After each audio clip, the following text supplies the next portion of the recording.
Good morning, everyone. Thank you so much for joining in, taking out time from your precious schedule for this webinar. As committed, we're going to keep it short. This is a power webinar and a first of its series from First Hive. We have with us Suvrita from Microsoft and Aditya from First Hive. So over to you, Suvrita. Hey, hi. Before we join, just two things to keep in mind.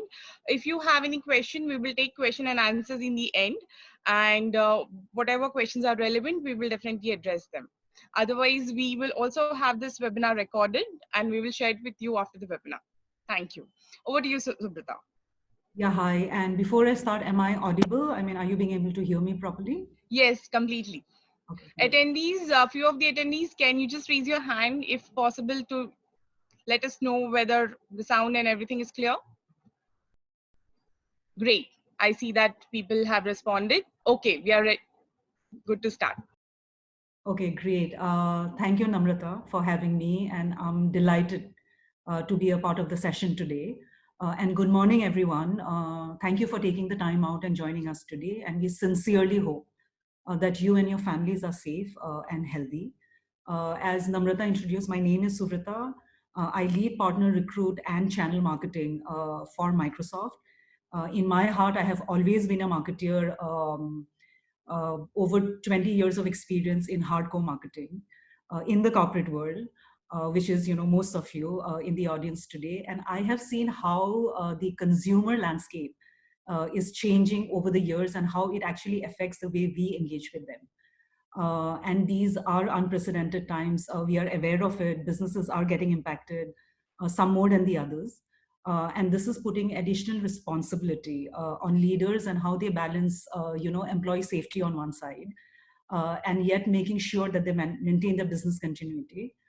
In the last 30 to 45 days, enterprises are changing the way they run their businesses. Organizations are quickly adapting to the current situation. They are forming not just short-term solutions, but also trying to find a mechanism how to deal with long-term changes so that they stay relevant. And this cuts across, smaller organizations, larger organizations. So in this context, I would like to introduce a special guest today, Aditya. You can see him on the screen with a really great background. And Aditya is the CEO and founder of First Hive. And First Hive is Microsoft's key partner. We work very closely with them. They have built their solution on our technology. And Aditya is passionate about technology. And like most of us, we believe that technology can solve a lot of problems. And I think this session is all about that. So Aditya, before I start with the first question, would you like to talk a little bit about yourself and your company? No, absolutely. Suvrita, good to be here, and thank you everyone for taking time. So I'm, the founder CEO of First Hive. We are a 3-year-old product. We launched a little over 3 years. We launched in September 2016, and before this, I was running another company, and before that, worked with iGate in London, and before that with P&G in India. And it's been a very, very interesting mix of experiences across being part of one of the world's most recognized marketing org like a P&G, to selling tech in Europe to enterprises, and then to running an agency where we were running customer engagement programs. And then, of course, kind of bringing all of that together in a way in what we are building here at First Hive. So very excited to be here.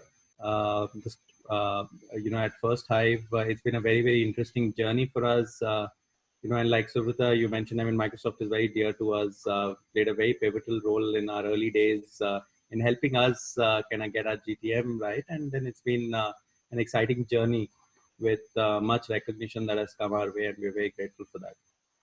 So yeah, so that's a very, very short intro. Great, yeah, I'm super impressed, and this is a wide range of experience, Aditya, that you have, being a marketeer yourself, to now going on the other side and, actually developing solutions and helping, people, because you have been through that particular experience. You know, on this note, I was actually going through a McKinsey report, you know, sometime last week, and you know, all of us, you know, we have been kind of reading a lot, you know, about it, and this is about, you know, what is the top of mind for CEOs and tech leaders in a situation like this, and what is coming out is nothing surprising. I think all of us, you know, we have been going through this.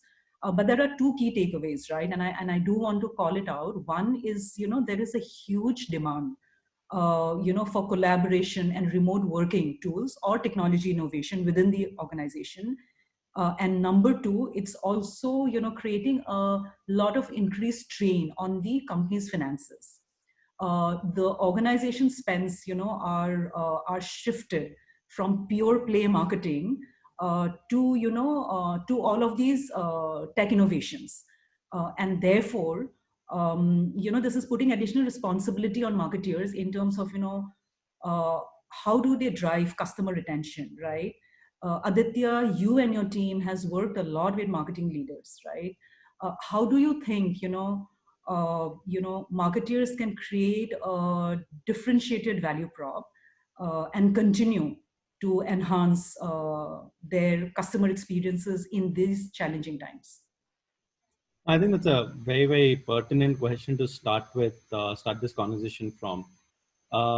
If you look at it, this is, I mean, obviously all of us have been through an overload, if you can call it that, of webinars now in this time. And therefore, you know, the focus of this conversation, at least from my side, will be less about the challenges, because I think we've all been through it and we're reading a lot of news about it.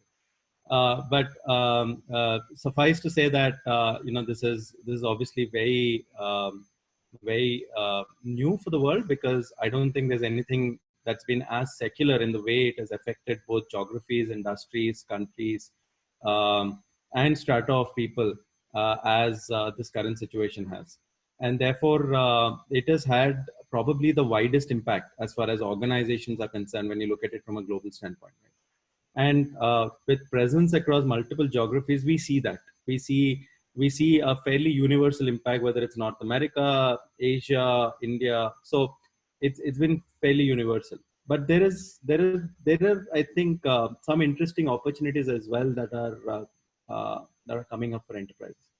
I think if you look at what the situation has led to, there are obviously certain transient behaviors that all of us you know, have been put through or have developed, which is like a response or a reactionary measure to this current situation. But there are certain, let's say, more residual behaviors that we will end up seeing. And you know, the more transient or the more immediate things that we've seen are things like a dramatic increase in say screen times across the board, right? And a large increase in social consumption, whether a significant increase in you know, the online transactions for companies also, which were, let's say, traditionally offline, and then for them online was, let's say, or digital commerce was a tick in the box approach. Suddenly that now becomes the mainstay given all the constraints and so on. So there have been certain behaviors that we've seen dramatically change or increase in the last say 45 days or so. But coming out of all of that, I think there are certain residual behaviors that will stay. The first and foremost is, I think there's definitely going to be an enhanced awareness of hygiene and health. And I think all of us, not just here in India, but across the world, I think there's a dramatic jump in what is acceptable hygiene and public safety behavior. Wearing a mask or maintaining social distance and all of those, or the way offices will have to change from an infrastructure standpoint and so on. But if you look at it from a consumer behavior and consumer expectation standpoint, I think there are, from a marketer standpoint, there are 2-3 very important, I'd say, residual behaviors that will change. One is, it is becoming very, very clear that convenience, you know, trumps everything else. Second is, and you know, there was a really interesting article I was reading where, you know, a typical phone today, a smartphone, has many, many apps, a few, many tens, if not a few hundred apps, right?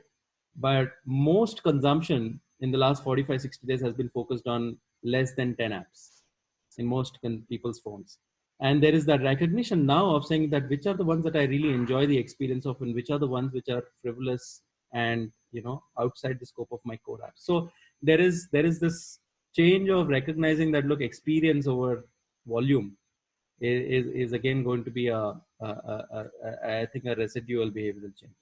And then there is definitely greater consumption of digital content and digital commerce. And that again is a fundamental shift or a fundamental nudge in the behavior of consumers, which maybe post the new normal, this is, or post the current situation becoming closer to the normal, might still continue to exist, which is that shift of moving towards digital. Now, all of this, of course, means that enterprises have to respond to this, right? And not just this, but also the current situation. So the first response obviously has been one of a defensive response that every enterprise in the world, big, small, micro, has done, which is to come forward with this whole cost optimization focus and maintaining service delivery, because that was obviously the most important task. But what we've started seeing in the last, I'd say 4-6 weeks, is also been this recognition in a lot of enterprises that this could be a very, very valuable lever, both internally on certain priorities that they're doing, as well as externally to take true control of customer experience and then enhance it, and then look at that as not just an immediate reactionary defensive response, but actually use this as something for a more long-term proactive step towards customer experience. And I think that is a really, really interesting thing that we are seeing across enterprises. Okay, so I think this is great. I mean, you talked about convenience, you talked about customer experience, right? And both of these will actually impact the way what kind of, content is getting consumed, or, so that is how, customers will start reacting. So all these that you're saying, right? I mean, how are you ensuring that, your solution, your technology is actually addressing all of these? I mean, what are some of the key unique value prop that you have, that you're offering to the customers? I mean, your set of customers, which is the marketeers. Sure. So, see, I think when you look at this whole enhancing of customer experience focus, the first step obviously forms part of the largest CDP bucket, right? So let me not talk about first five, but really more like a generic step back and talk about where does a customer data platform fit in when an enterprise wants to be able to step back and look at this as an opportunity to step jump their focus on customer experience, right? So I think the first and foremost is some of these barriers that existed in organizations were already being broken down or torn down, which is, looking at ad tech separate from mart tech, separate from customer support, and so on. But what the current situation has basically done is it's tremendously accelerated that process of breaking them down, because you need to consolidate and have convergence of all of these three coming together if you need to be able to deliver seamless customer experience. And because those footprints have increased, and because those breadcrumbs are now many more, and there is lesser tolerance for, let's say, suboptimal customer experience in consumers, the need for all of them to connect to each other and talk to each other becomes extremely important. And that is where a customer data platform comes in. Because a full stack customer data platform essentially connects into every single tool channel where you have customer experience and those breadcrumbs. And then how do you stitch and weave them into a common seamless narrative that an enterprise can deliver to its consumers? And when you do deploy a CDP like that, what it essentially does is it has a fairly transformative effect in the way the company and the organization and the experience for the customer, remains. Essentially, you move from a multi-headed hydra where you have multiple tools, and any marketeer out there will be able to relate to this, right? You have multiple tools, multiple channels, and each one of them are best of breed products that you've deployed, but each one of them is focused on a specific context, and within that context they deliver a certain kind of experience optimization or automation. Now, how do you move from that multi-headed hydra with multiple mini brains optimizing to a seamless singular organism that has a single central brain, which is then communicating with all of your downstream delivery layers, right? And really complements that edge processing that you're doing, if you can call it that, right? And therefore delivers that singular narrative. which means that now you're able to pick context of a consumer from one channel, move it seamlessly into the context of another, and deliver a relevant experience. And that is really where, the customer data platform or a full stack customer data platform really comes in. And when it does, it directly impacts, I think, three very, very important objectives of an enterprise today. The first and foremost is, with all of these consumer behavioral changes, there is an extreme premium on being able to deliver personalization at scale, which is the whole contextual conversations, right? How do you bring universal context into a specific interaction and then deliver the most relevant nudge? You deliver that recognition and you actually demonstrate that you are a trustworthy brand, right? Because and there is enhanced, there is a significantly higher sensitivity to that today. So how do you deliver that personalization at scale? Because it has a direct impact on CX is one of the things that a full stack CDP allows you to deliver. The second is the whole role that this can play in your cost optimization goals. Because as an enterprise, every enterprise is saying, how can we make it more efficient? The efficiency will come from are we able to drive more meaningful conversations to drive more transactions? So that's one place that a CDP brings in. Because of that personalization, it has a clear nudge on performance of campaigns. Second, it allows you to rationalize some of your tooling into a singular platform, because a full stack CDP brings a lot of those capabilities of the downstream deliveries. And therefore, we've seen customers, for example, where they've said, look, I probably no longer need to be able to go with, say, a SendGrid, and then consolidate that into a CDP. Or, you don't need to have a separate web personalization or a web messaging tool, because full stack CDP gives you that capability, and so on and so forth. And the third and the most important, I think, is how a CDP coming in essentially makes sure that an enterprise's current investments in its tools and its landscape actually makes it work better, right? Because the CDP makes the whole system more efficient.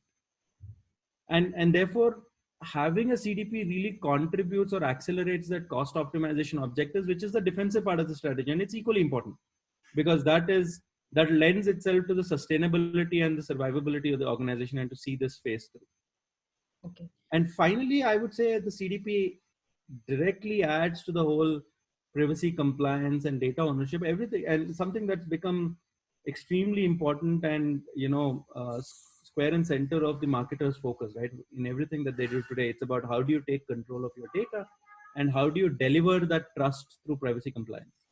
And the CDP really allows you to do that. So I think the full stack CDP, sorry, I just want to, you to pause on this and say, for example, just an additional question on this, what you're saying is, say, for example, I'm a marketeer, right? And I don't really understand technology in terms of, what the platform does and stuff like that. Because end of the day, my worry is about customer experience, right?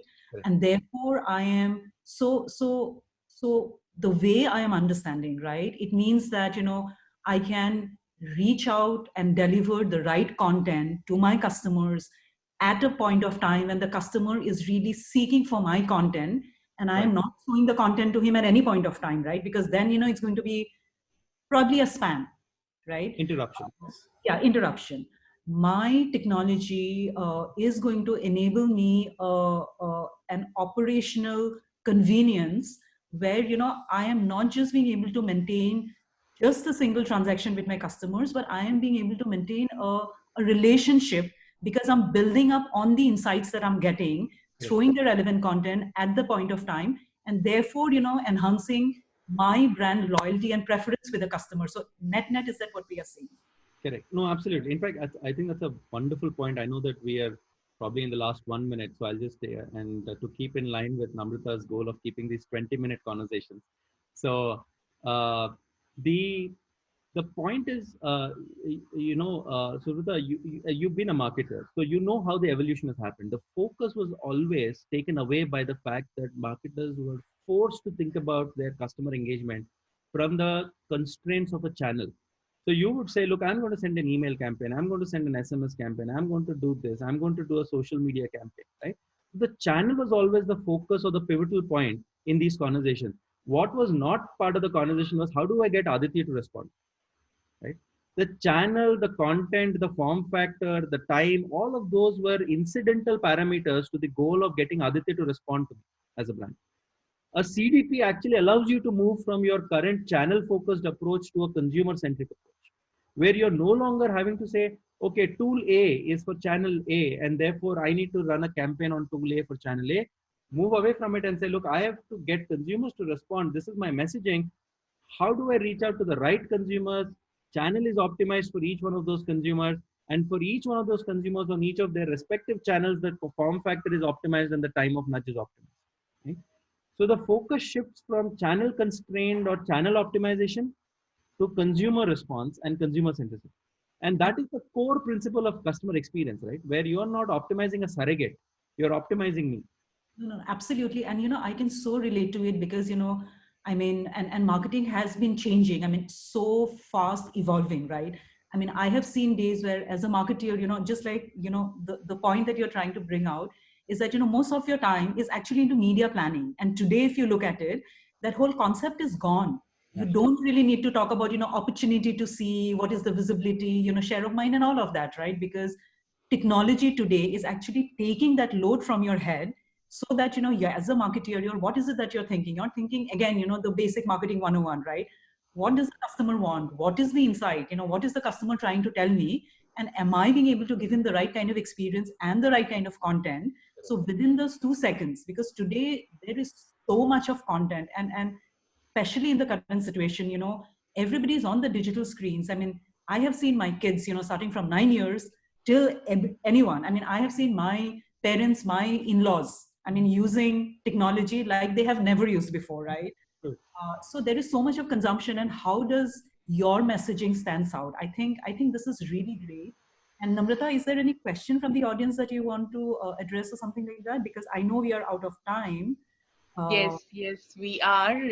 So there is one question, interestingly, from a rural marketer, Nagarajan S. He has asked us, how do you see this being of use in rural market where the farmers have access to very limited channels, like, for example, WhatsApp? True.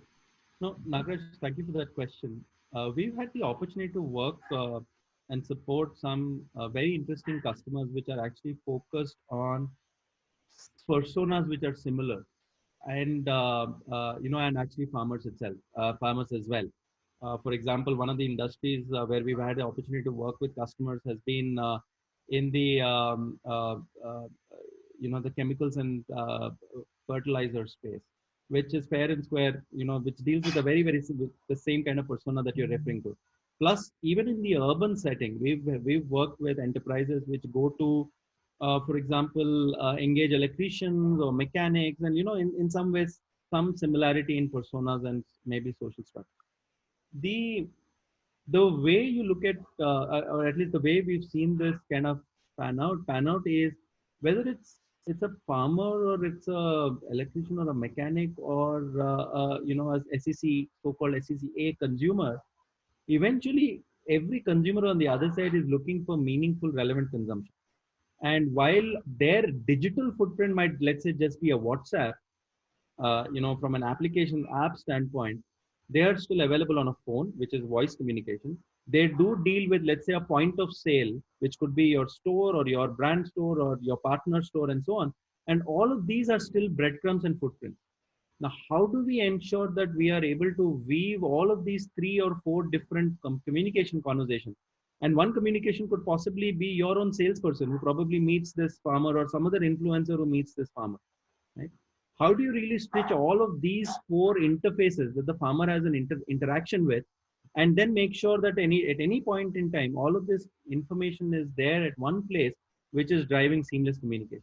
And those are things that we've been able to do, both from bringing in transactional information and to going back and influencing, let's say, with the right content for the next nudge.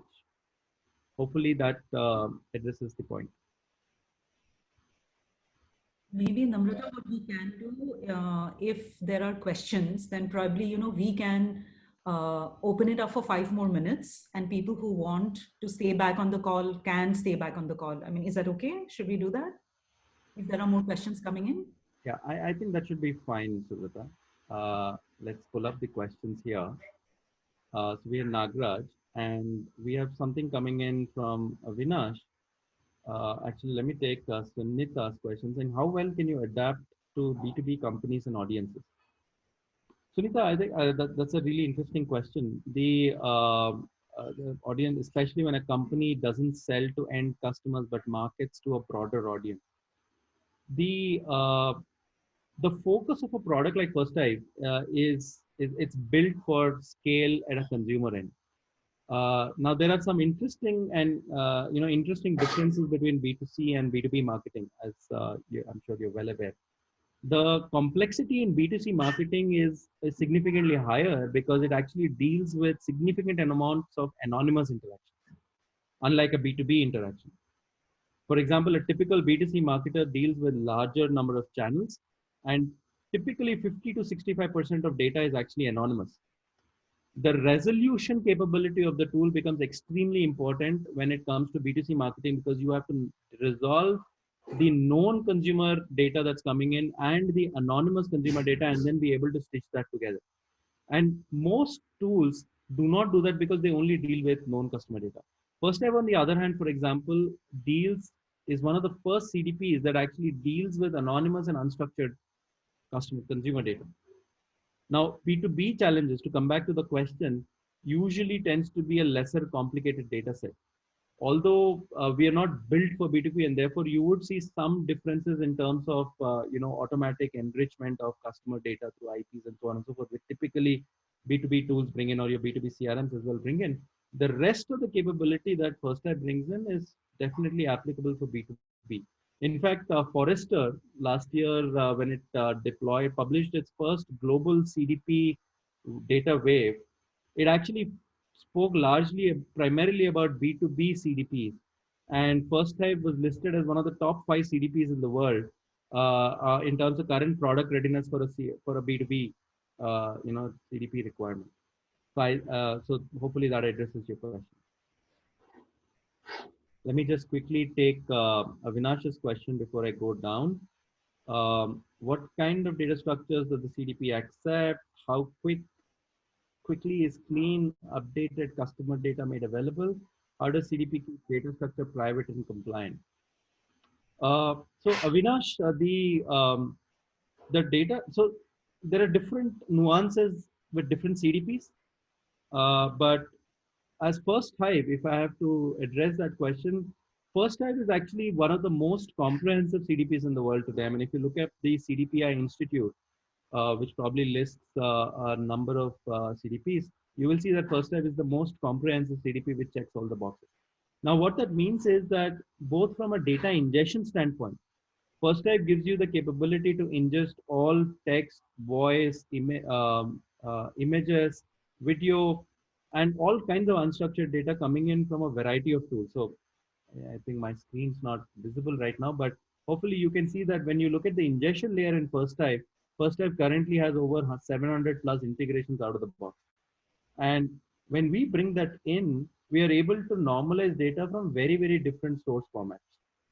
And in terms of accessibility and data privacy, FirstDive is completely focused on first-party data of an enterprise. Now, we believe that if you look at what's happening both from a regulatory standpoint as well as certain other announcements, when you look at, for example, Google's own announcement around deprecation of third-party cookies, or Safari regulations that are basically blocking third-party cookies, all of this basically points to the fact, and I would say accelerates the incentive for an enterprise to focus on its first party. And really, first party data is the differentiating data set, if you think about it, right? That's the only data set that's exclusively accessible to only your enterprise, and not something that is available to competition.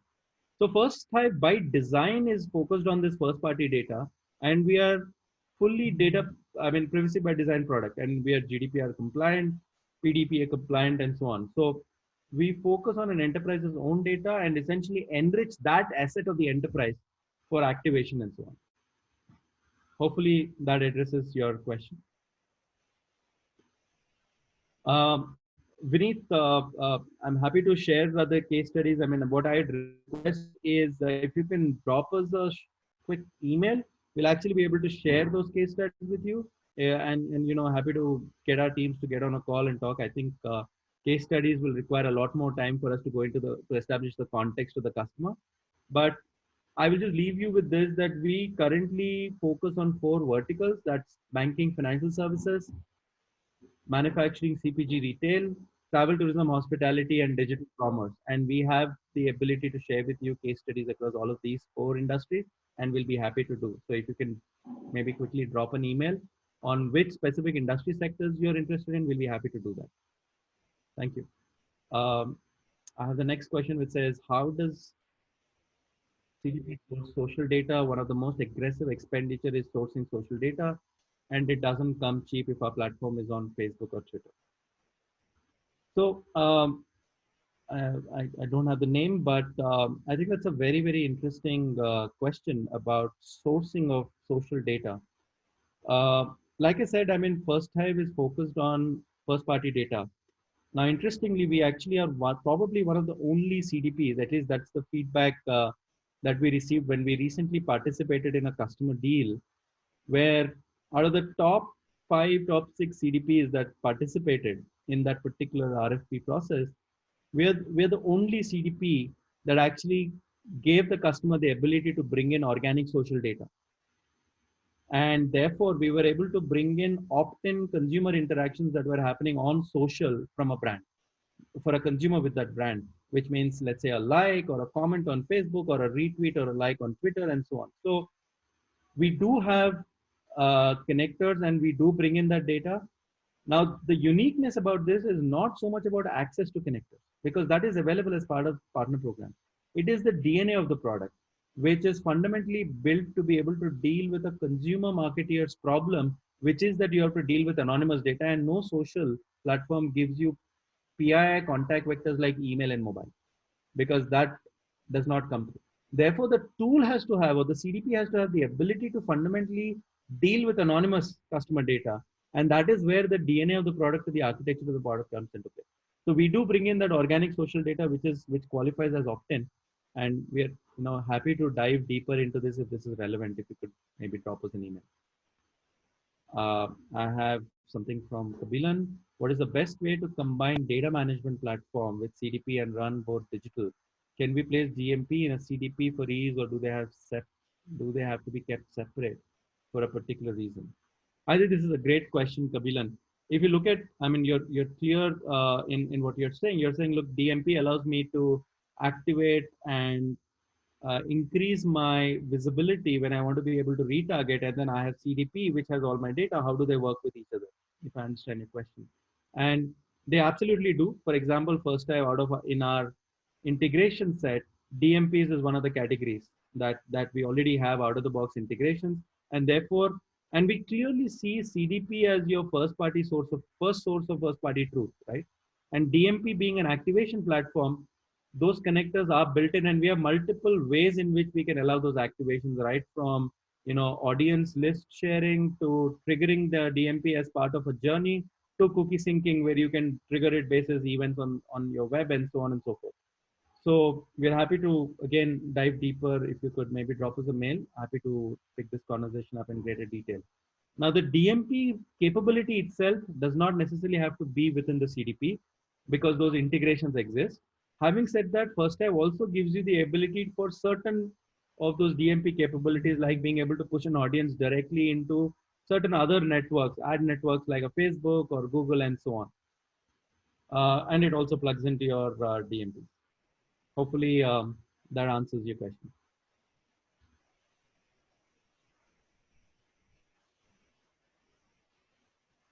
Okay, so I'm Namrata. I think we've hopefully responded to all questions.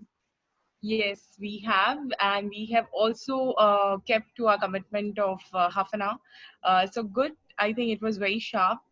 Thank you. Any last ending note from your end, yours and Subrata's?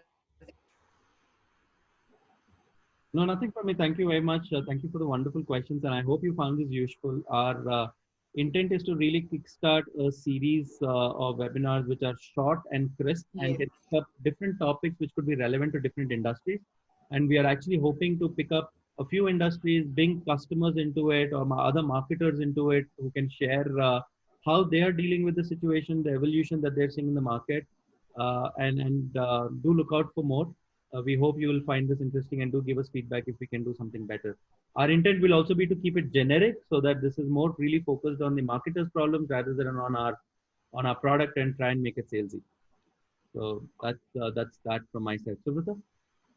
Nothing. Thank you, Aditya, so much. I really enjoyed the session. I mean, while I know of the CDP platform, but I think there are a lot of things that I'm also learning as a marketer. Thank you so much. And audience, being our host today, and it was a pleasure having you as our host. Absolutely. Thank you, Namrata. Okay, and finally, all our attendees, thank you so much. We hope you found this 30 minutes very useful and are taking away some knowledge on CDP. We are there on Facebook, LinkedIn. Our ID is marketing@firsttype.com. You can reach us anytime for any query, and our consulting team would be there to resolve. Okay, so thank you, audience. We had a great time. We will come back to you soon with another Power webinar from First Type. Thank you.